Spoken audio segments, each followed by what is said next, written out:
warahmatullahi wabarakatuh. Perkenalkan, nama saya Anggi Ayuni, NIM 1902542444003, Prodi Teknologi Hasil Perikanan, dengan dosen pengampu Ibu Dr. Ani Suryanti, SPI, MSI, pada mata kuliah Ekologi Perairan.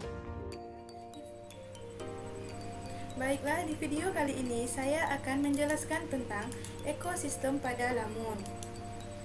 Nah, apa itu lamun?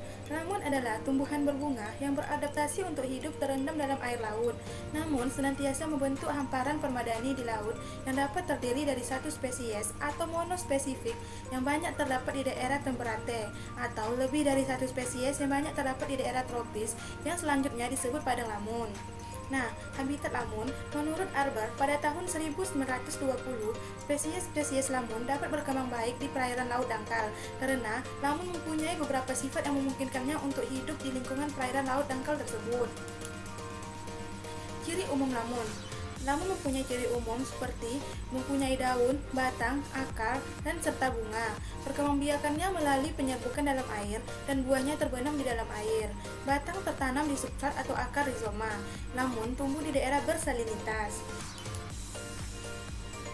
Nah, morfologi lamun.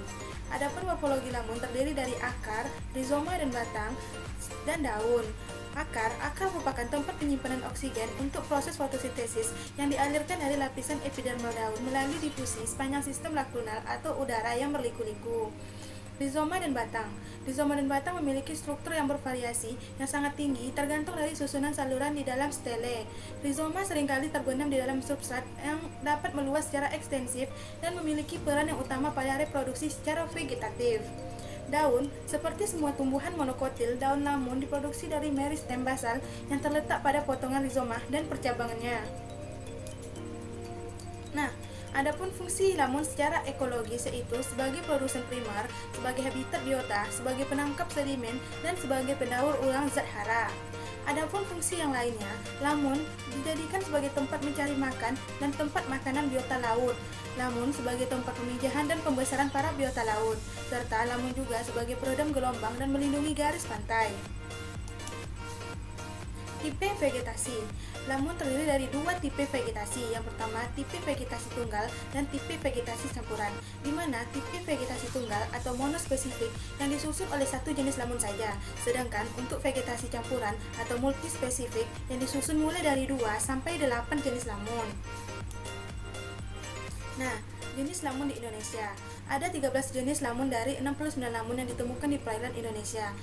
Bisa teman-teman lihat dari slide saya berikut ini. Yang pertama itu ada Cimodocea rotundata, Halophila ovalis, Cimochodea semulata, Enhalus acroidae, Helopila decepines, Syngodium isotifolium, Halophila spinulosa, Thalassila hemperici, Halodulo universis, Halophila minor, Halodulo pinophila, dan Thalassodendron chilaetum. Dan yang ke-13 itu adalah lamun Halophila Sulawesi, yang dimana lamun ini baru ditemukan pada tahun 2007 oleh John Kuo. Nah, biota lamun. Tidak sah pada suatu ekosistem jika tidak ada biota yang tinggal di ekosistem tersebut. Nah, dari slide ini teman-teman bisa melihat ekosistem apa saja yang ada di lamun. Contohnya seperti dugong. Rantai makanan di ekosistem lamun. Menurut Portes pada tahun 1990, dari gambar di bawah dapat dijelaskan bahwa sumber energi utama pada ekosistem lamun adalah cahaya matahari. Nah, kenapa? Karena cahaya tersebut digunakan oleh lamun dan fitoplankton untuk berfotosintesis dan untuk menghasilkan makanan. Sehingga rantai makanan ini dibagi menjadi 2, yaitu yang pertama rantai makanan rerumputan dan yang kedua ada rantai makanan detritus. Yang dimana rantai makanan pertama yaitu rantai makanan rerumputan, yaitu rantai makanan ini diawali oleh tumbuhan hijau sebagai produsen. Rantai makanan rerumputan misalnya tumbuhan herbivora dan karnivora. Dan untuk yang kedua, rantai makanan detritus. Rantai makanan ini diawali dari sisa-sisa organisme mati atau detritus. Organisme yang memakan detritus disebut dengan detrivora. Nah, rantai makanan detritus misalnya detritus, detrivora, dan predator. Nah, sekian dari penjelasan saya tentang ekosistem lamun. Kurang dan lebih saya mohon maaf. Saya sudahi dengan wabillahi taufiq wal hidayah. Assalamualaikum warahmatullahi wabarakatuh. Dan sampai bertemu lagi di video saya selanjutnya. Dadah.